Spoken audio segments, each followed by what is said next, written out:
안녕하세요. 보상과 배상TV 교통사고 전문 변호사 장슬기입니다. 오늘은 교통사고 피해자의 간병비를 청구할 때 보험사 약관과 법원의 판단 기준이 어떻게 다른지, 그에 따른 보상금 차이는 얼마나 되는지를 자세히 살펴보려고 하는데요. 아마 이 내용을 들으시면 놀라실 수준입니다. 우선 대부분의 보험사 약관은 간병비를 입원 간병비와 가정 간병비로 구분하고 있는데요. 전자는 입원 기간 중의 간병비를, 후자는 퇴원 후의 간병비를 의미합니다. 먼저 입원 간병비의 경우 피해자가 책임보험 상해급수 1급에서 5급에 해당하는 부상을 입었을 때 인정되고 있어요. 상해급수에 따라서 1, 2급은 60일, 3, 4급은 30일, 5급은 15일 한도 내에서 간병비가 지급되는 거죠. 물론 일반인들은 상해급수가 높을수록 더 오랜 기간 간병이 필요할 것으로 생각합니다. 하지만 급수가 낮은 부상이라 하더라도 일상생활이 어려울 정도로 중한 후유증이 남는 경우가 많은데요.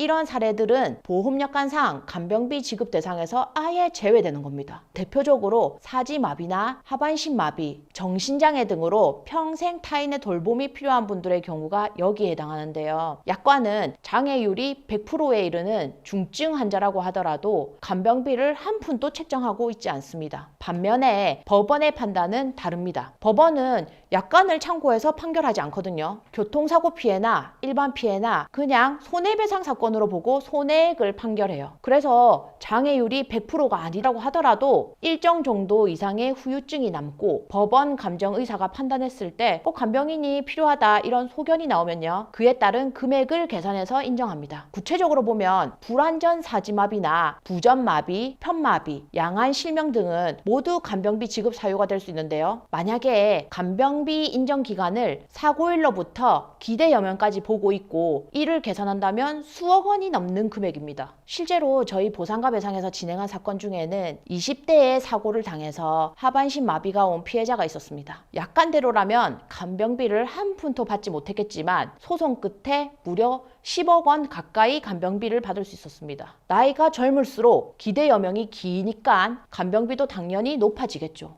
그리고 한 가지 사례를 더 말씀드리면 보험사에서는 특임 기준으로 간병비를 인정은 하는데 필요 간병인 수를 문제 삼는 사건이 있었어요. 보험사에서는 1일 8시간 평생 간병이 필요하다고 주장을 했고 저희는 최소 12시간 그리고 최대 16시간까지도 간병이 필요하다고 주장했습니다. 사실 이 사건의 피해자는 초등학생이어서 이 정도 간병 시간 차이는 보상금이 1.5배에서 2배까지 차이가 나는 사건이었어요. 결국 저희가 주장한 대로 16시간 간병이 필요하다는 법원 감정이 나왔고 판결로 30억이 넘는 판결금을 보상받았습니다. 이 사례에 대해서는 제가 다른 영상에서 구체적으로 한번 얘기해 볼게요. 지금까지 설명드린 것처럼 교통사고 간병비 분쟁은 약관이랑 법원 기준이랑 완전히 달라요. 물론 여기서 간병비가 법원에서 인정받는 게 쉽나? 이렇게 생각하시는 분들도 많을 텐데요. 그래서 제가 그냥 쉽게 설명드리면요. 간병비는 마비 환자만 인정되는 건 아닙니다. 골절을 당해도 인정이 되고 실명을 해도 인정이 됩니다. 정신지체가 생겨도 당연히 인정이 되고요. 실제로 피해자가 간병인 없이 생활이 되냐 안 되냐만 판단하시면 됩니다. 상식적으로 간병이 필요한 상태인데도 약관상 지급 대상에서 인정이 안 된다면 당연히 소송으로는 인정이 될 수 있을지를 진지하게 고민해 보셔야 되는데요. 혼자 판단이 힘드시다면 언제든지 저희 보상과 배상으로 문의 주시면 자세하게 판단해서 가능성 여부를 따져드리겠습니다. 물론